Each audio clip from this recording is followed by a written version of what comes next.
Karachi university کے اندر آج ایک خاتون خودکش حملہ آور نے خود کو دھماکے سے اڑا دیا، جس کے نتیجے میں 4 افراد جان کی بازی ہار گئے، جس میں ایک چائنیز نیشنل بھی تھا۔ وہ خاتون جس نے بم دھماکہ کیا وہ ایک پڑھی لکھی خاتون ہے۔ یہ خاتون MSc زولوجی کی طالب علمہ ہے۔ آج اس خاتون کی میں نے ٹائم لائن دیکھی۔ اس خاتون جن کا نام شاران مزاری تھا، ان کی زندگی میں کیسے انقلاب آیا اور کیسے چینجنگز آئیں وہ آپ دیکھیے۔ ایک ایسی لڑکی جو پڑھی لکھی خاتون تھی، جس کی زندگی میں کچھ ارمان تھے، جس کو قدرت اور ادب کے ساتھ لگاؤ تھا، آخر کیا وجہ بنی کہ اس نے اپنے آپ کو خودکش حملہ آور میں کنورٹ کر لیا۔ آپ یہ دیکھیے کہ بم دھماکے سے صرف کچھ لمحے قبل اس نے ایک ٹویٹ کی، جس میں اس نے کہا کہ میرے دوستو الوداع، میں جا رہی ہوں۔ یہ ویڈیو بنانے کا مقصد آپ کو اس لڑکی کے بارے میں بتانا ہے کہ جس کی آنکھوں میں نہ جانے کتنے خواب تھے۔ شاران بلوچ، جس کا نک نیم یا لقب برامش تھا، دیکھیے کہ وہ کس طریقے سے اپنے آپ کو بدلتی ہے۔ مرنے سے پہلے بھی وہ اس بات کے لیے پر امید تھی کہ وہ جو کچھ کر رہی ہے وہ ٹھیک کر رہی ہے۔ صرف ایک دن قبل اس نے فیڈل کاسٹرو کی ایک کوٹ کو ری ٹویٹ کیا، جس میں اس نے کہا کہ انقلابی مسلح جدوجہد کو بہترین راستے کے طور پر نہیں چنتے، بلکہ وہ راستہ صرف اور صرف مزاحمت کی علامت ہوتا ہے جو ظالم مظلوم پر مسلط کرتا ہے۔ یہ صرف ایک دن پہلے کی ٹویٹ ہے۔ اس کا مطلب یہ ہے کہ شاران بلوچ پہلے یہ فیصلہ کر چکی تھی کہ وہ اپنی قوم کے لیے کچھ نہ کچھ کرے گی۔ اس کے بعد اس نے ایک اور ٹویٹ کی جو کہ ایک دن ہی قبل ہے، جس میں انہوں نے کہا کہ ہاں مجھے مرنا ہے اور ضرور مرنا ہے، یعنی کہ ان کے دل و دماغ میں یہ فیصلہ پہلے سے ہی ہو چکا تھا کہ انہوں نے اپنے قوم کے لیے کچھ کرنا ہے، اپنی جان کی بازی لگانی ہے۔ آپ یہ دیکھیے کہ یہ ان کی ٹویٹس جو ہیں وہ ایک دن اور 2 دن پہلے کی ہیں، جس میں وہ اپنے وطن کے بارے میں، بلوچستان کے بارے میں مختلف ٹویٹس کر رہی ہیں۔ ایک ٹویٹ کے اندر وہ ایک ایسی ٹویٹ کر رہی ہیں جس میں وہ بتاتی ہیں کہ ان کی دوست ان کو کوئی شال دے رہی ہے۔ اس کے بعد وہ ویڈیوز جن میں مسنگ پرسنز اور انہی کے قوم کے لوگوں یعنی بلوچستان کے لوگوں کے بارے میں بتایا گیا ہے کہ کیسے ان کے بارے میں ظلم و ستم ہو رہے ہیں۔ پھر ایک اور ٹویٹ کے اندر وہ بتاتی ہیں کہ زندگی کا مقصد کیا ہے، کہ اگر زندہ رہنا ہے تو عزت کے ساتھ رہو۔ اب آپ دیکھیے کہ ہماری سیکورٹی فورسز جب کسی بھی شخص کو اغوا کرتی ہیں یا دوسرے الفاظ میں ان کو گرفتار کرتی ہیں تو خوب واویلا مچایا جاتا ہے۔ کہا یہ جاتا ہے کہ انہیں خلاف قانون اغوا کر لیا گیا ہے، مگر آپ یہ دیکھیے کہ کیا شاران بلوچ کی ٹویٹس دیکھنے کے بعد یہ اندازہ لگانا مشکل ہے کہ ان کے دل میں نفرت پیدا ہو چکی ہے۔ یہ چاہتی ہیں کہ ان کے لوگوں کے حق جو کہ ضبط کیا جا رہا ہے اس کے خلاف آواز اٹھائی جائے۔ اسی طریقے سے 17 اپریل کو بھی انہوں نے ایک ٹویٹ کی جس میں ایک معصوم بچہ آپ دیکھ رہی ہیں کہ اس سے خون بہہ رہا ہے مگر وہ مسکرا رہا ہے، جو اس بات کی علامت ہے کہ ہاں مزاحمت اب بلوچ لوگوں کے لیے ضروری ہو چکی ہے۔ اسی طرح کی ایک اور ٹویٹ جو انہوں نے 17 اپریل کو کی، یہ ایک ویڈیو ہے جس کے اندر ایک شخص، ایک بچہ کتابوں کے درمیان ہے، ہوا چل رہی ہے اور کتابوں کے اوراق پلٹ رہے ہیں۔ ان اوراق سے ایک موسیقی پیدا ہو رہی ہے، یعنی کہ شاران بلوچ ایک طرف تو مزاحمت کی علامت بننا چاہتی ہیں، وہ یہ چاہتی ہیں کہ وہ اپنے لوگوں کے لیے کچھ کریں، مگر دوسری طرف وہ اپنے دل کے اندر چھپے ہوئے ان جذبات کو بھی دبا نہیں سک رہی جو کہ ہر ایک خاتون، ہر ایک شخص، ہر ایک نوجوان آدمی کا پاکستان کے اندر خواب ہوتا ہے۔ وہ خواب یہ ہے کہ ان کا ملک ترقی کرے، اس کے ملک کو لوگ پسند کریں، اس کے ملک کو لوگ دیکھنے کے لیے آئیں۔ یہ ایک بلوچ نوجوان ہے جو اس کے عقب میں آپ دیکھ سکتے ہیں کہ یہ بلوچی منظر نظر آ رہا ہے۔ بظاہر تو یہ ایک ویڈیو ایک عام سی سادہ سی ویڈیو نظر آ رہی ہے، مگر آپ یہ دیکھیے کہ کس خوبصورت انداز میں وہ نہ صرف بلوچی کلام پڑھ رہا ہے بلکہ اپنے وطن بلوچستان کی خوبصورتی کو بھی دکھا رہا ہے۔ اس کے بعد وہ ایک اور ٹویٹ 7 اپریل کو کرتی ہیں۔ پھر دوبارہ آپ دیکھیے کہ ایک بوڑھی خاتون، جو ظاہر ہے وہی شخص کر سکتا ہے جس کے اندر کچھ ایتھکس ہیں، جو کہ پیار کی زبان کو سمجھتا ہے۔ اب یہ دیکھیے یہ ٹویٹ 10 مارچ کی ہے، اس میں خوبصورت سا پرندہ دکھائی دے رہا ہے، اور اس کے بعد دوبارہ سے ایک اور ٹویٹ وہ کسی کی کرتی ہیں جس میں وہ یہ کہتے ہیں کہ کون پرواہ کرتا ہے۔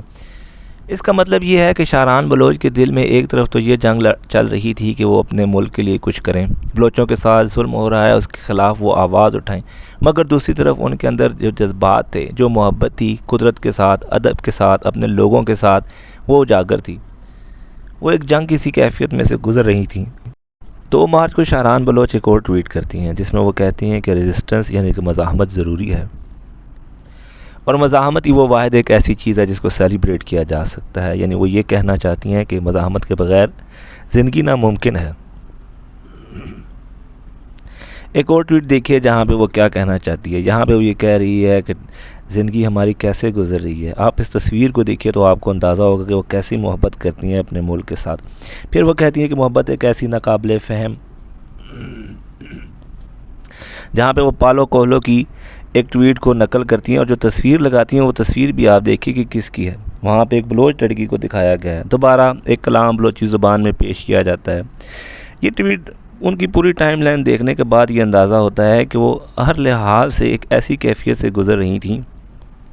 اگر اس کا بروقت مداوع کیا جاتا تو شاید آج وہ خودکش حملہ آور نہ بنتی. MSc کی طالبہ جو کہ کچھ بننا چاہتی تھی، کچھ کرنا چاہتی تھی، آخرکار وہ ان لوگوں کے ہاتھ کیسے آ گئیں. ان کی تصاویر دیکھیے کتنی خوبصورتی نظر آتی ہے.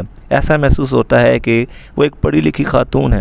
وہ خاتون جو کہ دوسرے پاکستانی خواتین کی طرح محبت کرتی ہیں قدرت کے ساتھ، کتابوں کے ساتھ ذوق رکھتی ہیں، شوق رکھتی ہیں. یہ ان کی اپنی تصویر ہے جس میں وہ ایک مشہور quote "a room without books is like a body without a civil".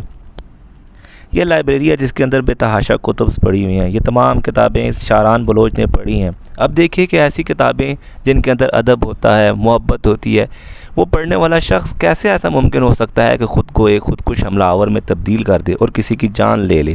تمام تصاویر میں آپ یہ دیکھیے بلوچ کے ساتھ، بلوچی لوگوں کے ساتھ اور مزاحمت کے ساتھ محبت دکھائی دیتی ہے.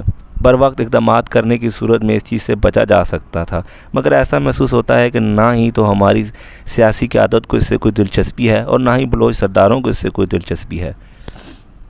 یہاں پر وہ دیکھیں نیلسن منڈیلا کی کوٹ لگا رہی ہیں. آپ کو پڑھنے کے بعد اندازہ ہوگا کہ تمام وہ لوگ جنہوں نے مزاحمت کی ملک کے لیے وہ ان کے پسندیدہ تھے. یہ وہ خاتون ہے جو کہ ہالینڈ میں پرسرار طور پر گم ہوئی اور اس کے بعد ان کی لاش ملی. یعنی کہ وہ تمام لوگ جو مزاحمت کی علامت تھے وہ شاران بلوچ کا آئیڈیل بن چکے تھے. نیچے والی تصویر دیکھیے. کیا آپ سمجھتے ہیں کہ کوئی مزاحمت یا ایسا دہشت گرد جو ملک کے خلاف ہو، جو لوگوں کی جان لینا چاہتا ہو، وہ اس قسم کی تصاویر یا اس قسم کی کوٹس لگا سکتا ہے؟ یہ دیکھیے، یہ دیکھنے کے بعد میرا دل تو خون کے آنسو رو رہا ہے. لوگوں کے دلوں میں تو شاید شاران بلوچ کے لیے نفرت ہو، بلوچوں کے لیے نفرت ہو، اور وہ یہ کہنا چاہتے ہوں کہ بلوچ ہمارے ملک کو نقصان پہنچا رہے ہیں، چائنیز کے اوپر حملہ کر کے چائنیز کو ہمارے سے چائنیز کو ہمارے خلاف کر رہے ہیں. مگر آپ یہ دیکھیے تو آخر کون ہوگا، کون آئے گا جو ان لوگوں کے دکھوں کا مداوع کرے گا؟ کون آئے گا جو ان پڑھے لکھے بلوچوں کی داد رسی کرے گا؟ بلوچ اسلام آباد میں آتے ہیں، وہ احتجاج کرتے ہیں، ان کے احتجاج کو دبایا جاتا ہے. قصور کس کا ہے؟ قصور ظاہری طور پر اور یقینی طور پر ہمارے ملک کی سیاسی قیادت کا ہے. جناب وزیر اعظم پاکستان شہباز شریف بلوچستان کا دورہ کرتے ہیں، اور وہ دورہ بھی کیسا ہوتا ہے کہ جس کے اندر عام عوام کو وزیر اعظم تک رسائی حاصل نہیں ہوتی. آخرکار ایسا بھی وقت تو آئے کہ جب وزیر اعظم یہ کہیں کہ وہ بلوچستان سے تب جائیں گے جب تمام لوگوں کے دکھوں کا مداوع ہوگا. آپ عوام یہ دیکھیے، یہ تصویر دیکھنے کے بعد تو بالکل مجھ سے رہا نہیں گیا. اس کے اندر آپ دیکھیے کہ یہ شاران بلوچ کی بکس پڑھنے کی کلیکشن ہے جو انہوں نے پڑھی، اور اس میں انہوں نے کہا کہ انہوں نے ٹارگٹ اچیو کر لیا ہے. ان بکس کے اندر آپ دیکھیے کہ یہاں پر رچرڈ ڈاکنز کی بک بھی ہیں، اس کے اندر مزاحمت کی بک بھی ہیں، یہاں پہ پالو کوہلو کی بھی بکس ہیں. یعنی کہ اگر کوئی آ کر ان سے بات کرے، ان کی بات سنے، ان کی داد رسی کرے، تو یہی بلوچ ہمارا ملک کا سرمایہ بن سکتے ہیں. مجید برگیڈ جس نے فدائیان کی ایک پوری ٹیم تیار کر رکھی ہے، اس میں پڑھے لکھے نوجوان روز بروز شامل ہوتے جا رہے ہیں. ان کے دلوں میں یہ احساس پیدا کیا جا رہا ہے کہ بلوچستان کے ساتھ، بلوچ لوگوں کے ساتھ اچھا سلوک نہیں کیا جا رہا. 72 سالوں سے انہیں ظلم اور محرومی کی چکی میں پیسا جا رہا ہے. ایک ایسا خطہ جو خوبصورتی کی علامت ہے، اس کا کیا حال کیا جا رہا ہے؟ یہاں پر وہی بات جو میں آپ سے کہہ رہا ہوں شاران بلوچ نے کی. وہ کہہ رہی ہیں کہ ہمارے لوگوں کے دکھوں کا مداوع کریے، ان کے ذہنوں میں یہ بات ڈالیے کہ وہ ملک کی ترقی کا سبب ہے، نہ کہ ملک دشمنی کا. اور ایک اور یہ بات جو بڑی زبردست انہوں نے کہی کہ وہ یہ کہہ رہی ہیں کہ مذہب کا لبادہ اوڑھ کر لوگوں کو یہ اس بات کو سوچنے پر مجبور کیا جا رہا ہے کہ ہاں وہ جو قتل ہو رہے ہیں کوئی بات نہیں، ان کی قسمت میں لکھا ہے. جو انہیں کچھ نہیں مل رہا، یہ بات ان کی قسمت میں لکھی ہے. وہ کہہ رہی ہیں کہ اٹھو، مزاحمت کرو. اب یہاں پہ لکھیے دلائی لاما کی انہوں نے کوٹ لگائی ہوئی ہے. کیا دہشت گرد دلائی لاما کو بھی پڑھتے ہیں؟ کیا دہشت گرد پالو کوہلو کو بھی پڑھتے ہیں؟ یقینی طور پر یہ ایسا ممکن نہیں ہے. یہ پڑھا لکھا طبقہ، پڑھا لکھا نوجوان، کوئی تو ایک ہمارے ملک میں ایسا لیڈر آ جائے جو کہ ایک نیشنل لیڈر ہو. کیا ہمارے ملک کے اندر صرف اور صرف قومی سطح کے لیڈر، صرف اور صرف علاقائی اور صوبائی سطح کے لیڈر ہی ہوں گے. جس کو دیکھیے وہ بلوچ کارڈ کھیلتا ہے, وہ سندھ کارڈ کھیلتا ہے, وہ مہاجر کارڈ کھیلتا ہے, وہ پنجابی کارڈ کھیلتا ہے, مگر کوئی ایسا ہے جو کہ پاکستان کارڈ بھی کھیلے, جو پاکستان کے لوگوں کے دکھوں کا مداوع کرے. نئے وزیر اعظم پاکستان جناب شہباز شریف صاحب سے گزارش کروں گا کہ آپ تمام کام فی الوقت چھوڑیے اور اپنے آپ کو بلوچستان لے جائیے. وہاں پر آپ بیٹھ جائیے اور بلوچستان کے لوگوں سے, وہ لوگ جو پہاڑوں پر بیٹھے ہیں ان سے, اور وہ لوگ جو ملک سے باہر ہیں ان سے, ان سب کو بلائیے, ان سے پوچھیے کہ وہ کیا چاہتے ہیں.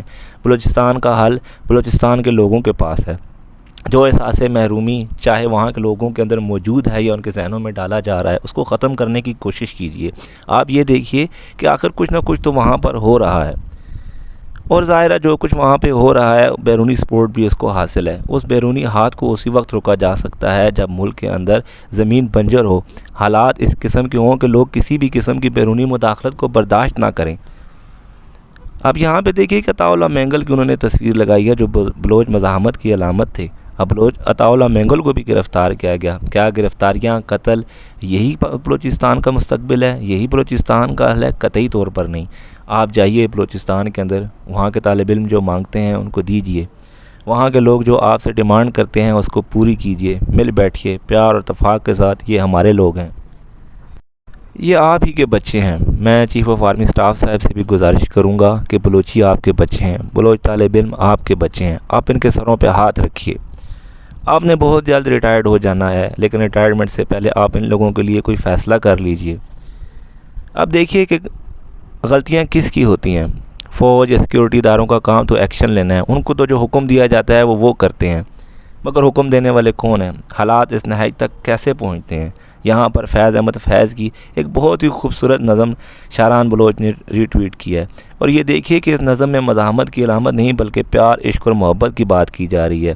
چیف آف آرمی اسٹاف صاحب, آپ جائیے, آپ اپنے بچوں کے ساتھ پیار اور محبت سے بات کریں, آپ ان کو احساس دلائیں, ان کے سروں پر ہاتھ رکھیں. میں امید کرتا ہوں کہ آپ جب ان سے بات کریں گے تو آپ کو اندازہ ہوگا کہ ان کے دلوں میں کیا ہے. آپ کو جو رپورٹس دی جاتی ہیں, ظاہر سی بات ہے حالات کو دیکھنے کے بعد کسی صورت بھی کوئی بھی سیکیورٹی ایجنسی ایسا ممکن نہیں ہے کہ ملک کے خلاف کوئی بھی آدمی, چاہے وہ کسی بھی وجہ سے, اگر ملک کے خلاف ہتھیار اٹھاتا ہے تو ظاہر ہے فوج نے اس کے خلاف ایکشن لینا ہے. مگر آپ یہ دیکھیے کہ فوج کو ایک بڑے ہی منظم طریقے سے بلوچستان کے اندر بدنام کیا جا رہا ہے. اگر فوج ایکشن نہیں لیتی ہے تو کہا جاتا ہے کہ فوج بے بس ہو چکی ہے, اور اگر فوج ایکشن لیتی ہے تو پھر کہتے ہیں کہ فوج اپنے لوگوں کے ساتھ ظلم کر رہی ہے. مگر یہ دیکھیے کہ بلوچستان کے لوگوں کو حق کس نے دینا ہے. اگر بجٹ کے اندر اربوں روپیہ مختص کیا جا سکتا ہے تو بلوچستان کے لیے بھی اربوں روپیہ مختص کیا جا سکتا ہے. چیف آف آرمی اسٹاف صاحب, آپ اس بات پر زور دیجئے, آپ صاحب اقتدار ہیں, آپ صاحب اختیار ہیں, آپ اس بات پر زور دیجئے کہ بلوچستان کی محرومیوں کا ازالہ کریں. میں امید کرتا ہوں کہ چیف آف آرمی اسٹاف اس پر ایکشن لیں گے, اور ظاہر ہے ایک فوجی کا جو کہ مین مقصد ہوتا ہے کہ اس نے اپنے ملک سے اندر ہر قسم کی دہشت گردی کا اور ان لوگوں کا جو ملک کے خلاف لڑ رہے ہیں ان کا صفایا کرنا ہے, مگر بعض اوقات حکمت عملی بھی اپنائی جاتی ہے. Chief of army staff general Qamar Javed Bajwa صاحب, آپ آگے بڑھیے, آپ ہمارے ہیرو ہیں, آپ آرمی کے چیف ہیں اور آپ ہی سب کچھ ہیں. میں امید کرتا ہوں کہ آپ اس معاملے پر ضرور سوچیں گے.